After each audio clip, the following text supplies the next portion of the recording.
Assalamualaikum warahmatullahi wabarakatuh. Saya Fatma bersara lagi dari Semekat TV.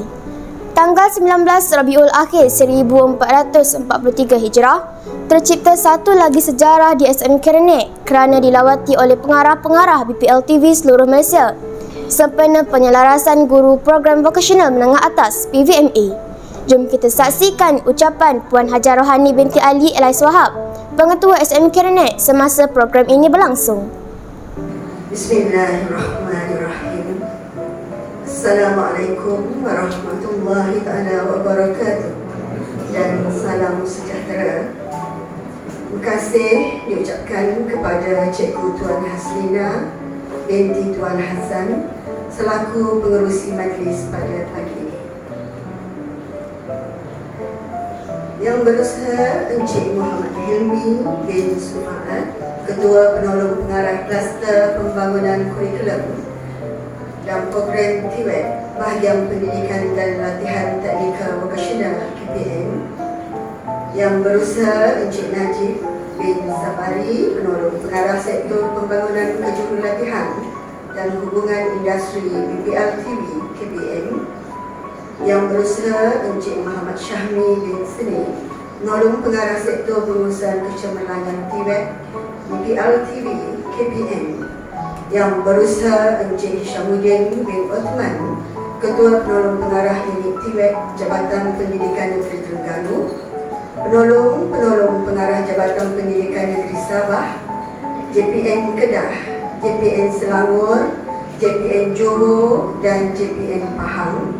Yang berusaha Encik Hamdan, ada urusan di PPD ya tuan-puan.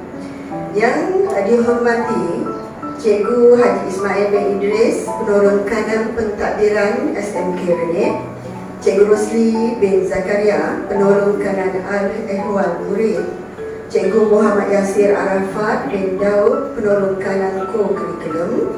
Yang dihormati pegawai-pegawai daripada JPNT, yang dihormati pegawai-pegawai dari PPD Besut, dan yang dihormati guru-guru SMK Renek. Yang berusaha tuan-tuan dan puan-puan sekalian, izinkan saya memulakan bicara dengan serangkaian pantun. Sayang kumbang mencari makan, terbang seiring di tepi kali.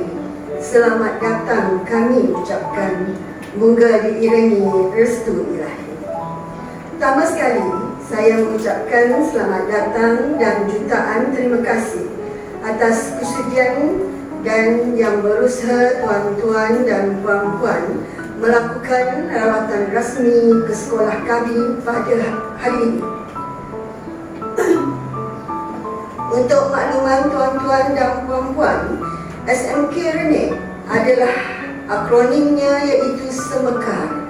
Adalah sebuah sekolah harian berbanda, satu sesi dengan jumlah pelajarnya 779 orang, 68 orang guru dengan AKP seramai 12 orang.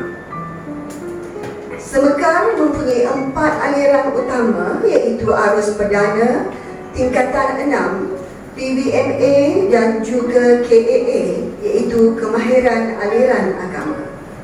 Besarlah harapan kami agar lepasan PVMA Semekar mampu memenuhi pasaran dan mampu mencipta pekerjaan sendiri sekaligus berupaya menyediakan peluang pekerjaan kepada masyarakat setempat. Saya mewakili warga Semekar memohon maaf atas segala kekurangan seperti keadaan bengkel yang usang dan juga daif. Keadaan ini merupakan satu faktor penghalang dalam proses pengajaran dan juga pembelajaran yang kondusif. Selaku pengetua dan juga pengurus sekolah, amat berbesar hati dengan kehadiran dan lawatan tuan-tuan pada hari ini dapat membawa perubahan dan juga penambahbaikan dari segi fasiliti yang sempurna dan mencukupi kerana SMK Renek dijadikan ikon PVMA tanaman di peringkat kebangsaan. Akhir kata, saya sekali lagi sangat mengalu-alukan kehadiran tuan-tuan dan puan-puan ke sekolah kami Semoga pertemuan hari ini mencetuskan pertemuan untuk kali yang akan datang dengan melakukan kolaborasi dari segi perkara-perkara yang kita perlu bekerjasama. Sekian, terima kasih daripada saya.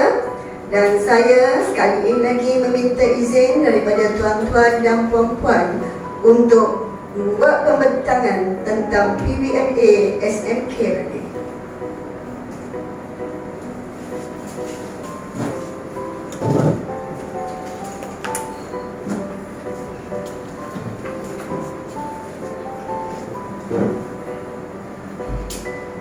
Okey, itu adalah mercutanda PBMA SMK Rene, ya, program vocational menengah atas PBMA SMK Rene yang akan tuan-puan lawati apabila ke tapak PBMA nanti.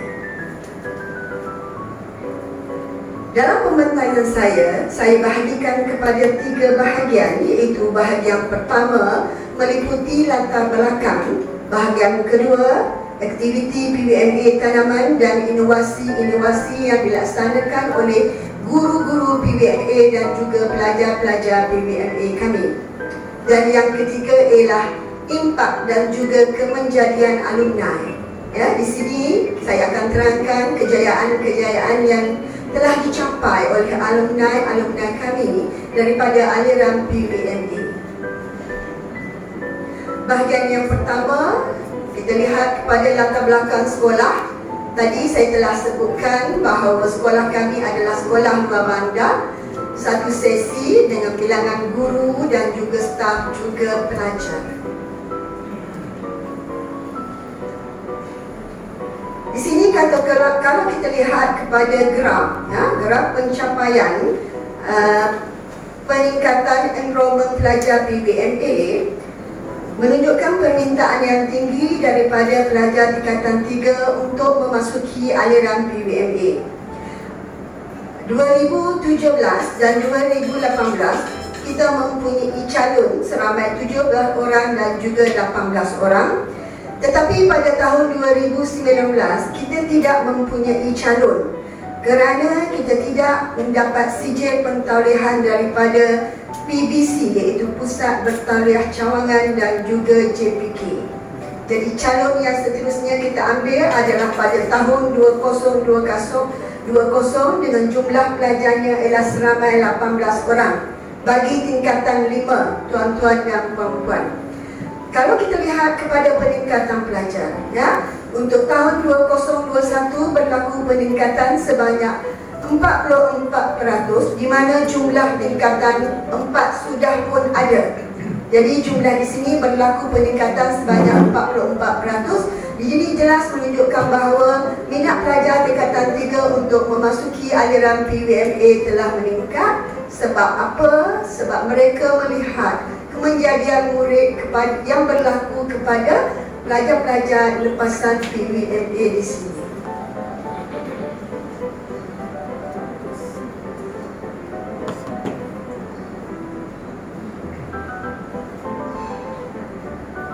Peratus kehadiran murid PBMA Semekar 2021 memandangkan sesi pembukaan sekolah bermula pada 3 Oktober.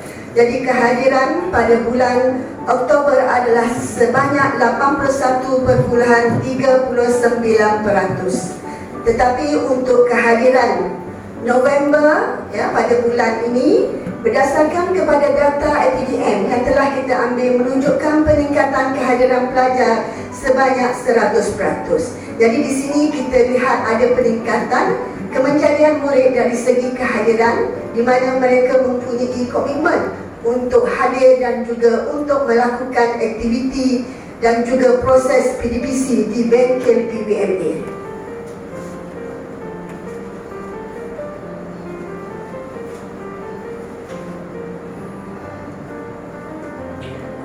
Di sini kita boleh lihat carta organisasi PBMA, dimulai dengan saya selaku pengerusi ataupun pengetua Semekar. Kemudian kita mempunyai ketua bidang iaitu Haji Muhammad Syukri bin Abdullah, tetapi baru sahaja bersara pada 26 Oktober dan belum lagi diganti. Dan kita mempunyai seorang pegawai pengesah dalaman iaitu Puan Suhaizah binti Yahya. Kalau tuan-tuan dan puan-puan lihat pada slide berkenaan, kita mempunyai 3 orang TAC, iaitu daripada alumni kita yang telah berjaya, iaitu Haji Muhammad Saifuddin bin Abbas, pengurus besar Pertubuhan Peladang Kawasan Gerai, iaitu di Besut sendiri. Dan kita juga mempunyai Encik Akramin bin Abdullah, Timbalan Pengarah PLBP Wilayah Timur. Dan yang ketiga ialah Encik Nik Fakhruddin bin Nik Muhammad, merupakan pengurus projek Tan Teamwork Malaysia Sendirian Berhad. Mereka adalah TAC bagi SMK Renek, iaitu Training Advisor Committee. Kita mempunyai 2 orang guru PBMA yang mempunyai kelulusan tahap 3, iaitu Puan Datini Suzana binti Othman dan juga Puan Sofia binti Basari, dengan seorang pembantu bengkel iaitu PO yang menjalankan tugas secara 2 alam, iaitu bahagian pagi apabila berlaku praktikal dan juga amali di bengkel dari pukul 7.40 pagi sehingga pukul 1 beliau bertugas di bengkel dan pukul 2 beliau bertugas di pejabat. Jadi ini merupakan salah satu masalah kesian saya tengok kepada PO saya, dan saya harap SMK Renek memperolehi pembantu bengkel yang tetap. Sebagaimana tuan-tuan dan puan-puan maklum bahawa PBMA mempunyai matlamatnya yang tertentu, iaitu yang menggunakan nisbah sebanyak 70, 20 dan 10. 70, kita mengharapkan bahawa pelajar-pelajar dapat melibatkan diri sebagai pekerja separuh mahir dalam industri pertanian. 20% melanjutkan pelajaran ke peringkat yang lebih tinggi, dan 10% berkecimpung sebagai usahawan tani. Dan SMK Renek telah mencapai angka-angka tersebut apabila kita pergi kepada bahagian yang ketiga, iaitu kemenjadian murid dan juga story sukses alumni kita. Dari segi persijilan, pelajar-pelajar kita memperolehi 3 sijil, iaitu sijil kemahiran Malaysia tahap 2 daripada Jabatan Pembangunan Kemahiran. Sijil yang kedua adalah sijil pelajaran Malaysia yang meliputi mata pelajaran seperti bahasa Melayu, bahasa Inggeris dan sejarah. Dan satu lagi ialah sijil yang ketiga, merupakan pernyataan mata pelajaran aliran kemahiran ataupun AMPAK, iaitu meliputi pendidikan Islam dan juga matematik.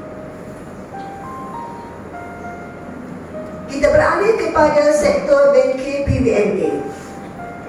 Di dalam slide berkenaan ada bangunan bengkel, ada pelan lantai bengkel dan juga ruang persediaan amali, bilik pelajaran teori dan juga stor alatan. Di sini kita boleh mengatakan bahawa pembinaan bengkel tempat pengajaran PBMA adalah sumbangan daripada gotong royong oleh pihak PIBG dengan pihak sekolah. Dan tuan-puan boleh lihat keadaan bengkel yang tidak sempurna ini apabila melakukan lawatan ke tapak berkenaan. Dan sekali lagi saya selaku pengurus sekolah mengulangi bahawa pertemuan pada hari ini boleh dan sangat mengharapkan berlaku penambahbaikan kepada keadaan fasilitis di PBMA SMK Renek.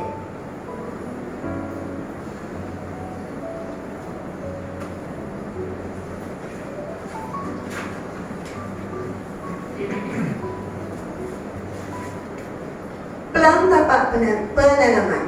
Kita mempunyai 2 tapak, iaitu satu tapak untuk semayan dan juga tapak untuk penanaman. Dalam beberapa tempoh, biji benih yang disemai akan berada di tapak semayan, dan apabila dia mencapai umur-umur tertentu, maka pokok-pokok berkenaan akan dipindahkan ke tapak penanaman.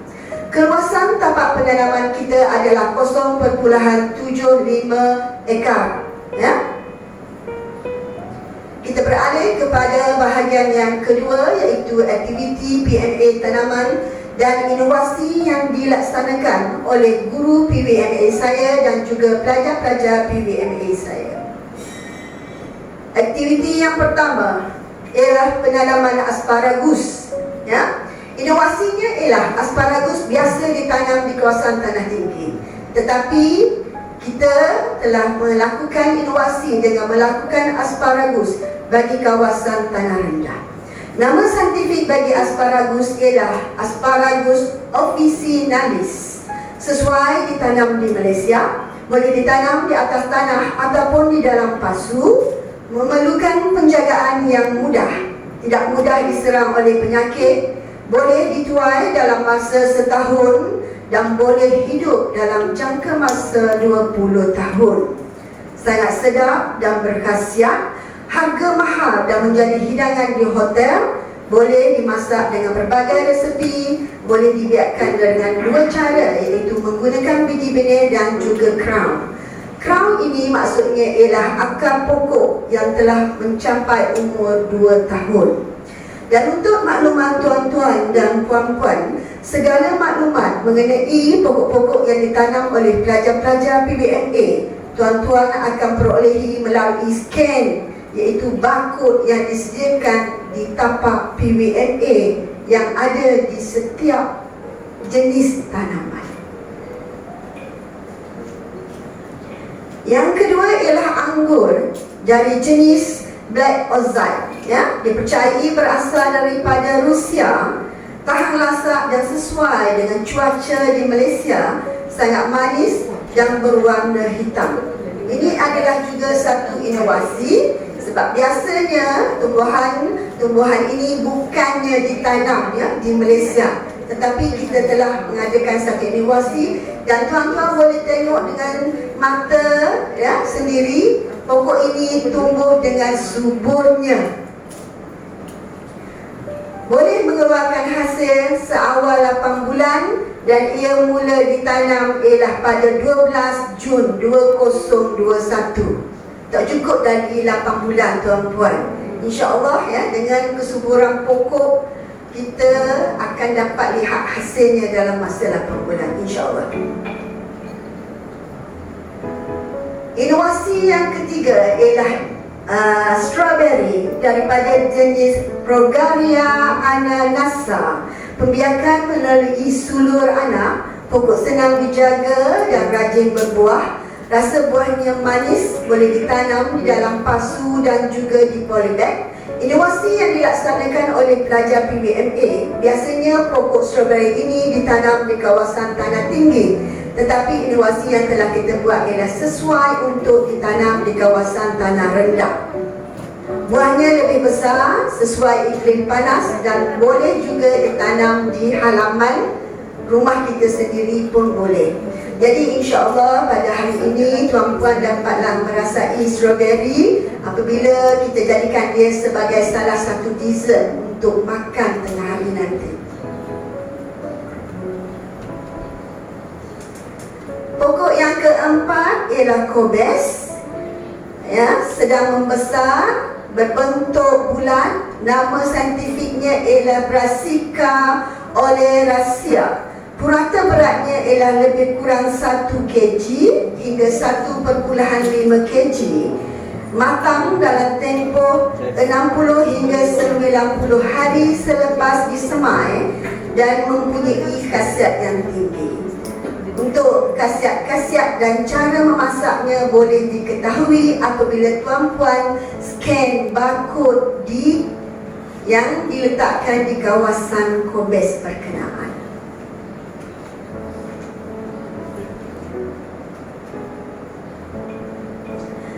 Pokok yang seterusnya dan merupakan pokok komersial pada masa sekarang ialah Sacha inci.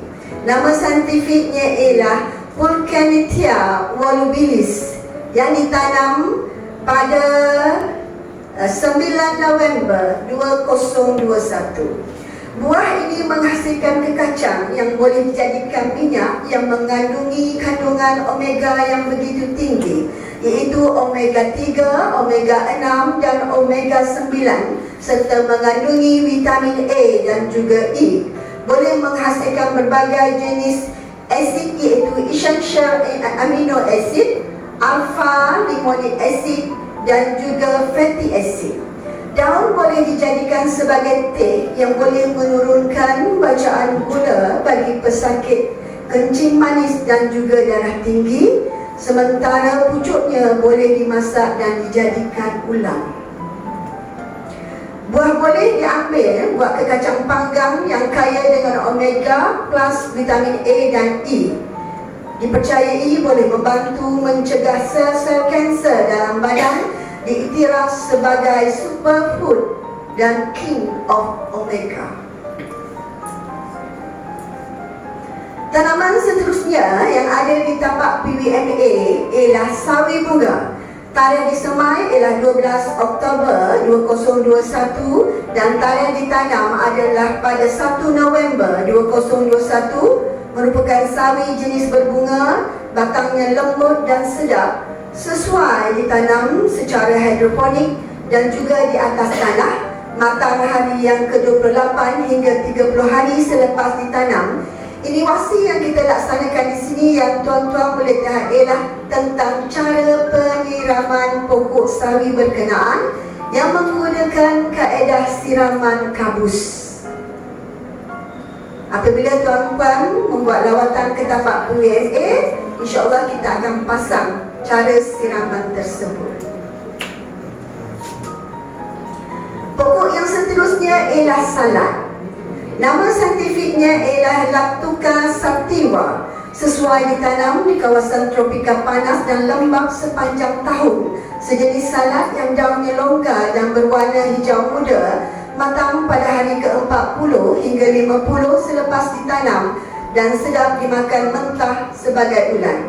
Dan ini merupakan bahan utama dalam penyediaan makan tengah hari kita nanti, iaitu menu nasi ayam yang hampir 100% mengambil hasil tanaman pelajar dan produk pelajar.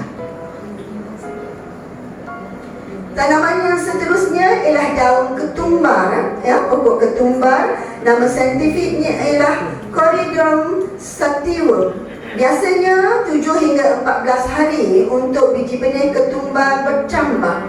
Tunggu sehingga keluar 3 hingga 5 daun baru dipindahkan ke polybag ataupun batas.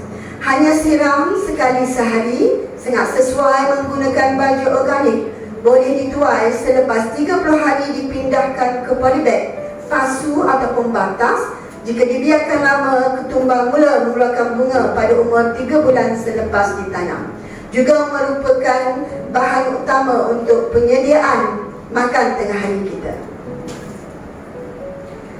Pokok seterusnya ialah daun sop. Nama saintifiknya ialah Apium grace Lovens. Mudah ditanam di kawasan tropika, lebih kurang 30 hingga 40 cm ketinggiannya, berbau sangat harum, daun berwarna hijau tua, semaian 7 hingga 14 hari, boleh dituai selepas 70 hari. Teknologi madi ialah dengan menggunakan kaedah watering container, iaitu kaedah Green Key yang diiktiraf oleh pihak antarabangsa. Jadi inovasi ini telah dipermudahkan dengan kaedah yang mahal diperkenalkan oleh MADI dengan menggunakan kaedah yang murah yang akan dipraktikalkan kepada tuan-puan apabila tuan-puan melawat tapak PBMA nanti, iaitu kaedah menggunakan Green Key untuk penanaman daun sop. Sangat murah, mudah dan kurang penyelenggaraan, sesuai untuk berkebun di rumah walaupun kawasannya terhad. Pokok daun sop tahan hidup subur selama lebih 2 tahun jika betul penjagaannya. Hanya pangkas daun dipangkal. Pokok boleh mencabut akar, tidak ingin menggunakan daun sop dalam masakan. Jadi kita tinggalkan batang dalam baldi yang menggunakan kaedah Green Key tadi akan membesar dan boleh tahan sehingga 5 tahun. Pokok seterusnya ialah betik sekaki. Nama saintifiknya ialah Carica papaya. banyak ditanam untuk tujuan komersial, mengeluarkan hasil yang tinggi dan konsisten, pokok tetap, tegak dan mengeluarkan hasil lumayan, isi berwarna oranye kemerahan, purata berat buah lingkungan 1,5 kg hingga 2 kg bagi sebiji, kandungan gula pada tahap 11 hingga 12 BRIX yang merupakan sangat manis.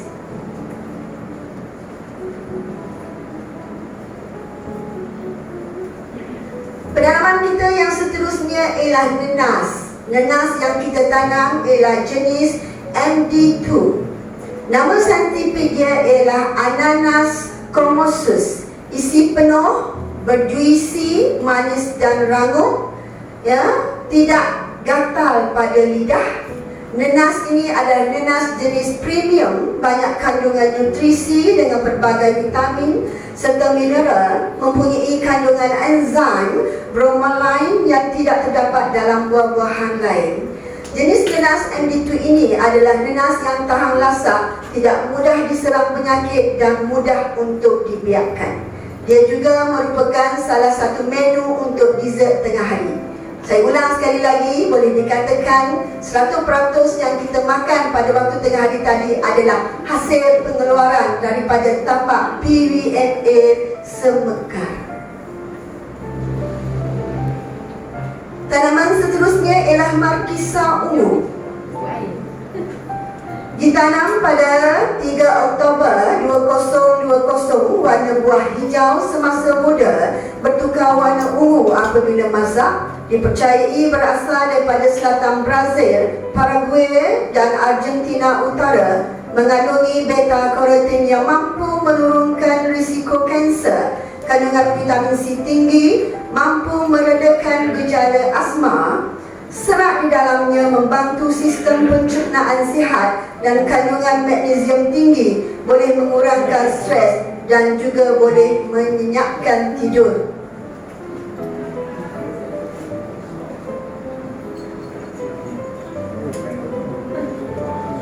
Tanaman seterusnya ialah tomato cherry. Nama saintifiknya ialah Solanum lycopeticum. Mempunyai banyak khasiat, mempunyai antioksidan yang tinggi, boleh menghalang kerosakan radikal bebas, kandungan vitamin B dan E serta flavonoids, membantu kesihatan jantung, membantu dalam pencegahan asma, membantu dalam radang gusi dan mencegah darah beku. Sesuai ditanam dalam pelbagai masakan, sesuai digunakan dalam pelbagai masakan. Tuan-puan boleh mendapat maklumat yang lebih banyak apabila tuan-puan scan barcode di kawasan ataupun di bahagian tanaman tomato berkenaan. Tanaman seterusnya ialah terung. Nama saintifiknya ialah Solanum melangana. Anak benih boleh ditanam selepas 3 hingga 4 minggu semayang. Boleh mengeluarkan hasil selepas 10 hingga 12 minggu penanaman. Anggaran hasil ialah 2-4 hari.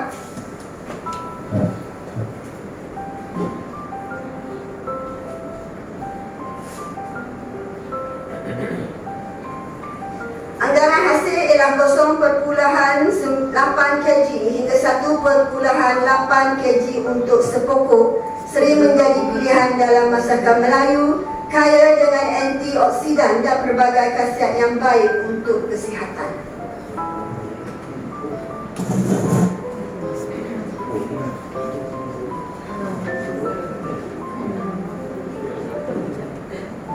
Tanaman seterusnya ialah cili yang berwarna hijau. Nama saintifiknya ialah Capricorn spp ataupun X. Mempunyai pelbagai spesies sektor dan juga rasa, digunakan dalam pelbagai masakan, dibiarkan melalui biji benih. Hasil yang tinggi jika mengamalkan penjagaan tanaman cili yang betul. Antara serangan penyakit yang biasa menyerang pokok cili ialah layu, bakteria kerinting daun, bintik daun, serangan hama merah, kutu daun, alfi serta koya. kawalan penyakit melalui kaedah biologi ataupun kawalan kimia. Hasil yang tinggi dan harga yang stabil di pasaran, terutamanya pada musim hujan. Padi ini juga dikenali dengan nama padi untuk solok, untuk kaedah tempatan lah, ya.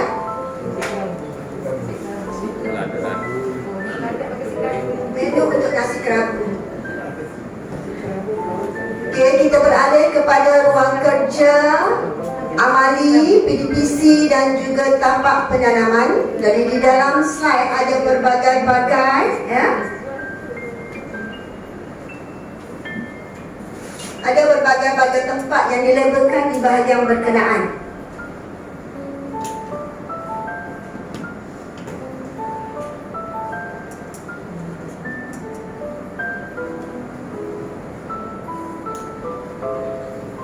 Tempat semayang, kalau kita tengok ini adalah tempat untuk biji benih disemai dalam tempoh-tempoh tertentu sebelum apabila dia membesar mengikut jenis-jenis pokok berkenaan akan dialihkan kepada tapak penanaman.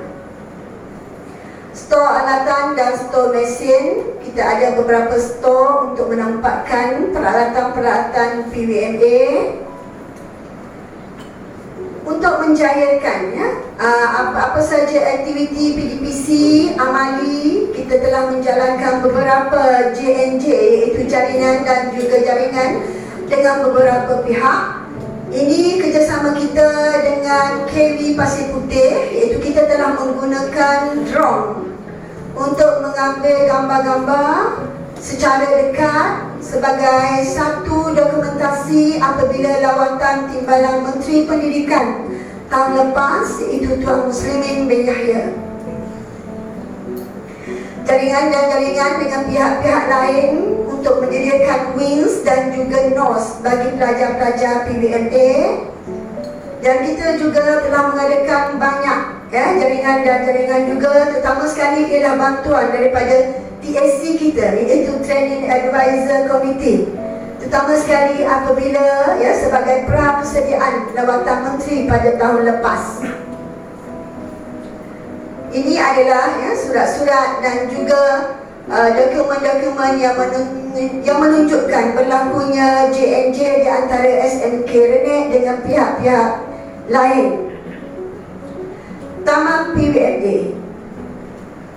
Saya sangat bersyukur dan berterima kasih kepada semua guru PWMA dan juga pelajar-pelajar PWMA saya yang telah mengambil masa selama sebulan untuk menyediakan dan melengkapkan taman PWMA ini, yang juga merupakan mercu tanda, ya, lawatan mana-mana pihak ke laman PWMA ataupun tapak PWMA.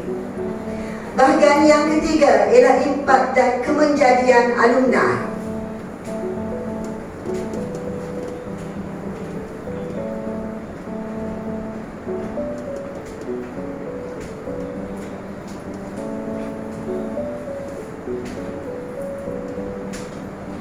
Pertama sekali, kalau kita lihat kepada hasil jualan tanaman makanan, produk utama PWMA SMK Renek adalah tanaman.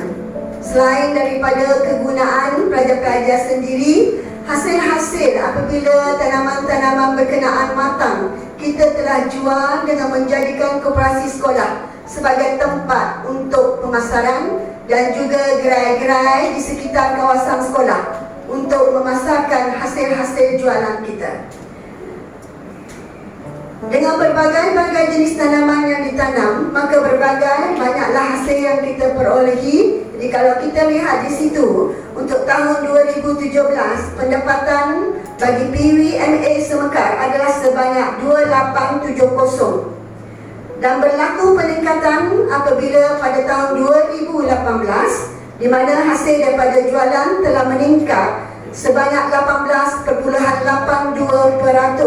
kepada 3,410. 2019 kita tidak mempunyai calon, jadi tidak ada hasil. Sebab itu dalam jadual berkenaan 17, 18 dan terus kepada 2020. Walaupun sesi PDPC aktiviti pembelajaran tidak dapat dijalankan sepanjang tahun, tetapi hasil-hasil tetap dikeluarkan, terutama sekali ialah dari segi penjualan anak-anak pokok yang telah diusahakan oleh cikgu-cikgu saya, iaitu Cikgu Datini Suzana dan juga Cikgu Sofia.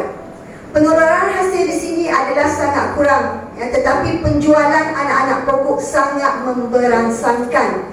Dan pasaran utama adalah cikgu-cikgu kita sendiri yang membeli anak-anak benih betik, lada, kangkung, sawi dan pelbagai lagi.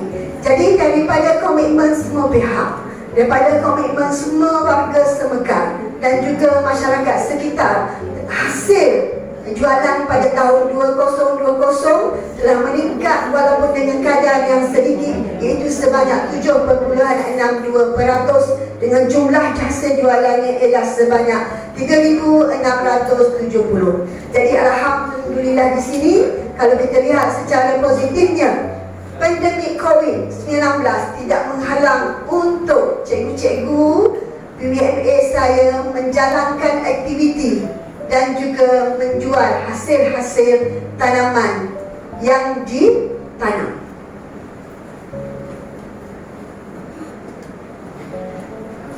Kemenjadian alumni PBMA SMK Renek, memang kita tidak nafikan bahawa aliran PBMA ini memberi impak yang sangat positif.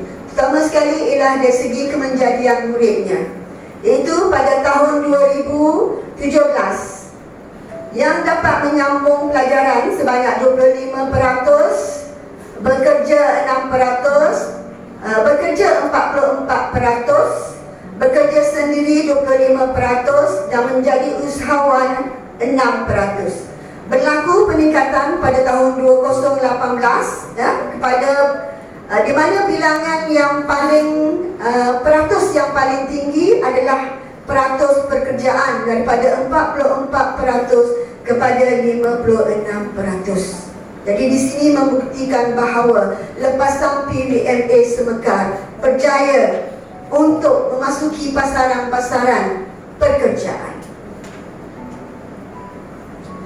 Kemenjadian ataupun kejayaan alumni ataupun success story kepada alumni-alumni yang pernah belajar di PBMA Semekar. Yang pertama sekali ialah Nik Fakarudin bin Nik Muhammad.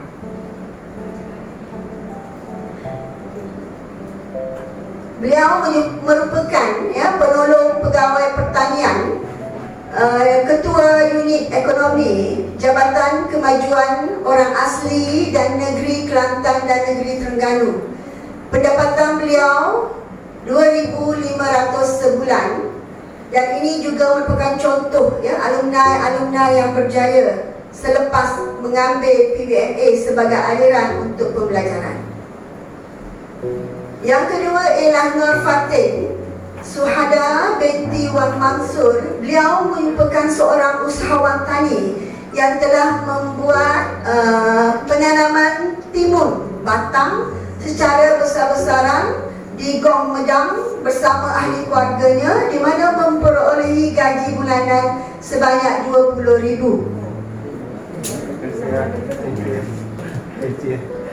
Kejayaan yang ketiga ialah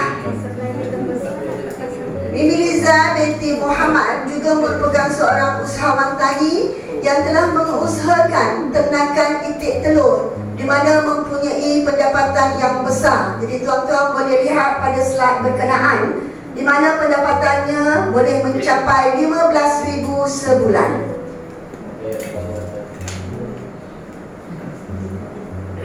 Beliau juga telah melanjutkan pelajaran ke peringkat yang lebih tinggi selepas daripada menghabiskan PBMA di Semekar, iaitu memperolehi diploma pengurusan pelajaran makanan dan juga melanjutkan pelajaran ke UPM Kampus Bintulu Sarawak.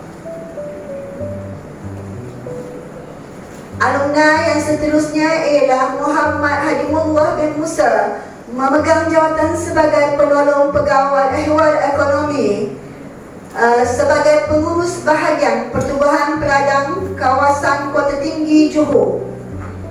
Beliau juga merupakan seorang alumni yang berjaya mempunyai gaji bulanan sebanyak RM4,500. Beliau berjaya melanjutkan pelajaran di Institut Pertanian Malaysia. Sukses story yang lain, iaitu kejayaan alumni kita yang lain ialah Muhammad Alif bin Muhammad.